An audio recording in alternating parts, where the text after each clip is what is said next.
Did you ever realize how small thoughts, small habits, um, they keep us stuck?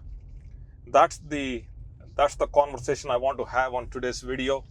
If you are new to this channel, I show up here every day, and at this point every day, and the idea is to have a conversation with you, about your goals, about your aspirations, about your ambitions. This is a self-improvement channel, and I keep this channel as clean as possible, having a conversation with you with no filters, with no props. I'm actually just pulling the car in. I don't want to talk while driving.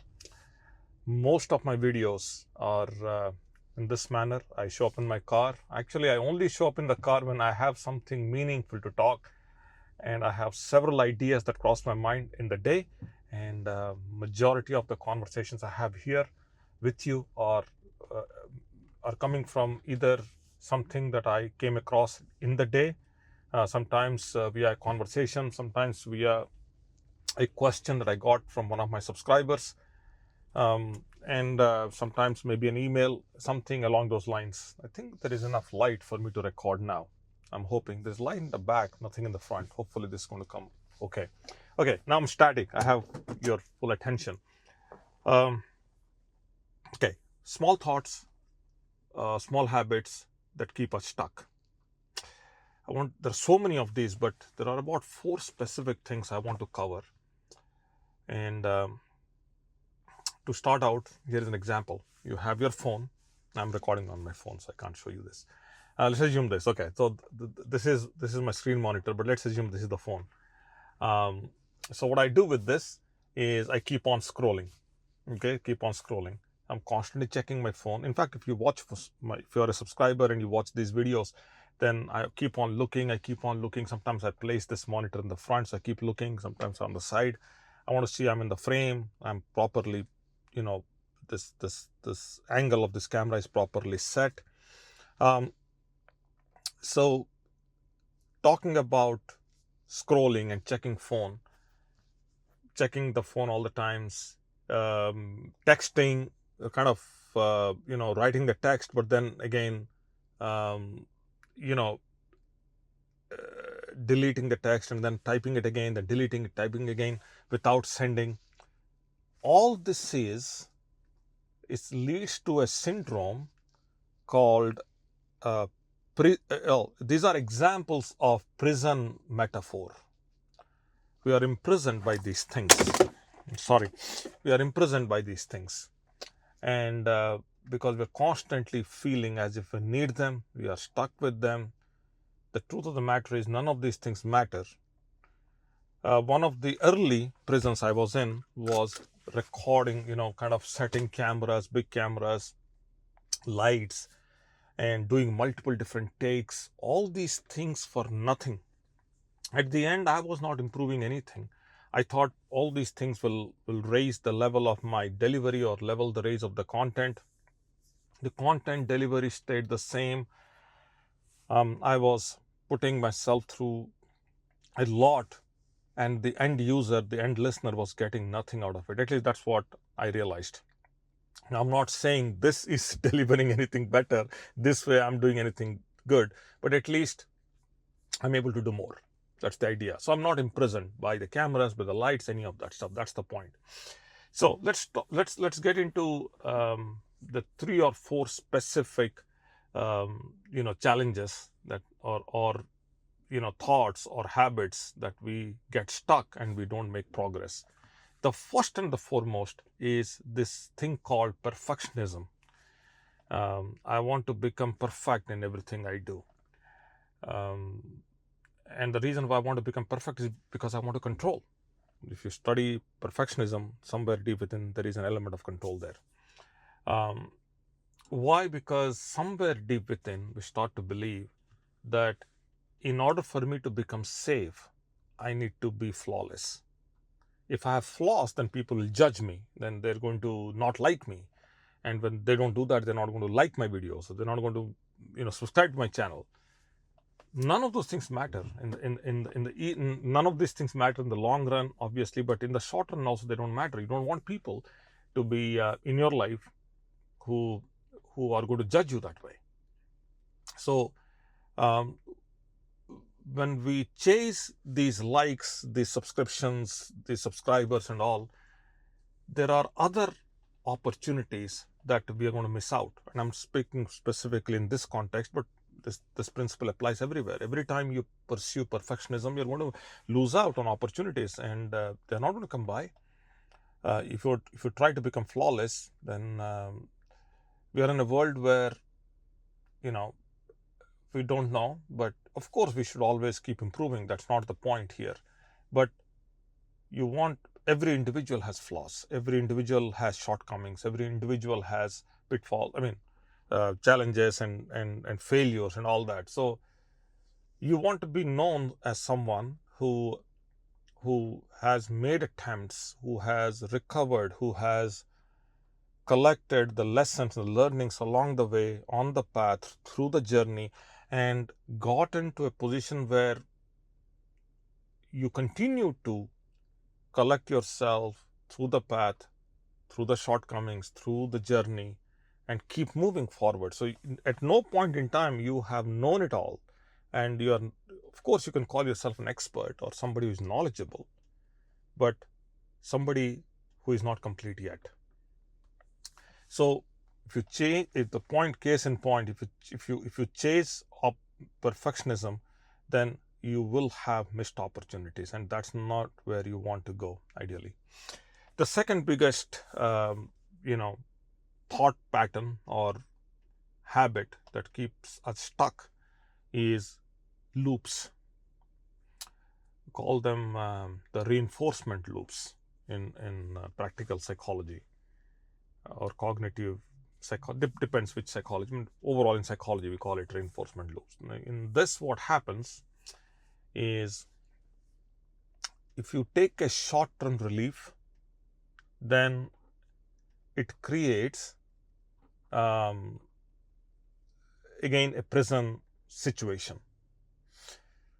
I'll give an example. My father used to do this quite a lot. Every time he used to lock the door and used to leave the house as kids, in 5 minutes into the journey, he would say, "Did we lock the house? Did I lock the house?" So we used to come back again to check if we locked the house. This pattern used to happen quite frequently. So over time, my mom and people otherwise who are used to, including me, we used to check that we locked the house. Then after that problem was resolved, he used to get into the situation where did I keep the keys? He used to keep the keys. He used to did I keep the keys? And he used to check with all of us.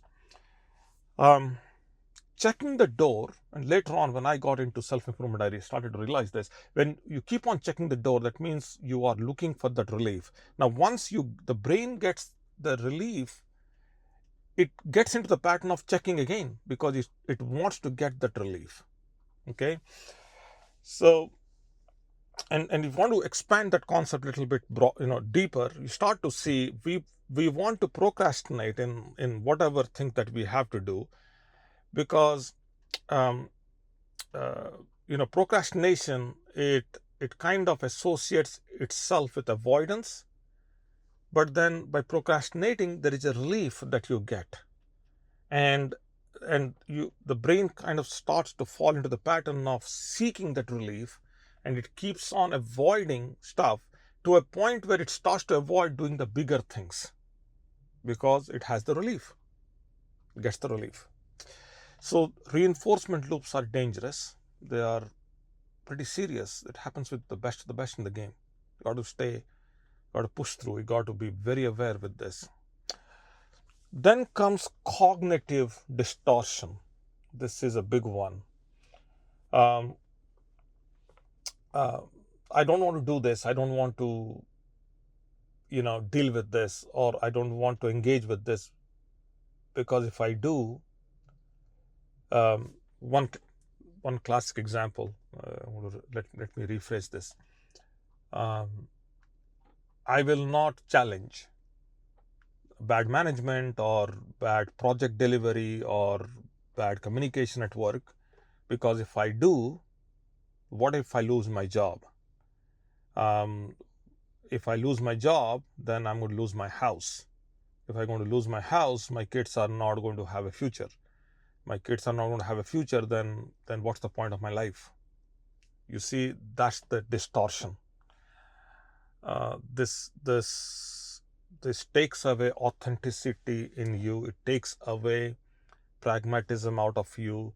You are now distorting the thought to justify an action which otherwise is what you should be doing for you to get ahead in life. This is, in fact, probably I should come back and record a different video on this altogether. Let me turn the car around so I get, maybe if I do that, then I'm going to, okay, let me see. Should I turn the car around and get some little bit more light? Maybe I should. Let me see. That way this video is okay. What I just did there, should I turn this car around or should I stay there? And then I turned the car. I was in that fraction of a second, I was deciding, hey, I'm almost done with this video anyway. Why don't I stay here in the darkness and get it done? And then I pushed myself and turned the car around so I could get some more light. Hopefully you are seeing a little bit more light here in this scenario. That leads itself to what is called an avoidant behavior. Okay. For example, if I don't face it, I'm safe. Okay. If I don't face it, I am safe. Like skipping a meeting or skipping local events or ignoring tough conversations. All that is avoidance. It's avoidance behavior. When you get into that situation leads to a place where your world starts to shrink, but the core underlying fear never leaves you. The fear starts to reinforce itself, and now you are constantly living in the fear zone. There is never going to be a situation where you can break through anymore. These are universal.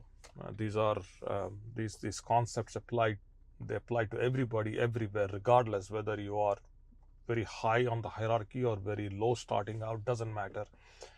You had it all, you lost it all. You are somewhere in the middle. You live in the far east side of the world or the far west side of the world. Doesn't matter. It doesn't matter. It applies to everyone. There are more, but let me stop here. I want you to comment and let me know which one of these you have gotten yourself into. In fact, data now shows that there are a few of these. I'm not saying these specific four, not perfectionism, loops, distortion, or avoidance. These four we talked here on this video, but people usually are in one of these at any given point in time in any one of the areas of life. It's very hard when I put it that way. Like you might be thinking, wow, am I in one of these? I don't want to be in. That's exactly the point. And the unconscious mind always is unconscious anyway. It finds itself unconscious, and our job is to keep on making it conscious. And that's the idea behind these videos or this channel and many other channels on YouTube and on this platform or any other platform. The reason why you are a student of self-improvement, I'm assuming that you are, then you should be watching all this. You should be learning from all the experts. But it's interesting that our brain does exist in one of these, or exhibits one of these habits, or exhibits one of these, finds itself in one of these categories and keeps us stuck. It doesn't matter whether you're a king or you are somebody who has nothing. We find ourselves in one of these. Scary. Okay, I'm going to stop here. Hopefully it's helpful. If it is, do me a favor, drop me a comment, let me know. If you subscribe to this channel, I'm in front of you every day. If you like this video, then I can reach some people. If you make a comment, I can go back and forth with you. We can have a conversation. Those are all the good things. That's all for now. Wherever you are, you be safe, and I'll be with you as early as tomorrow. Bye now.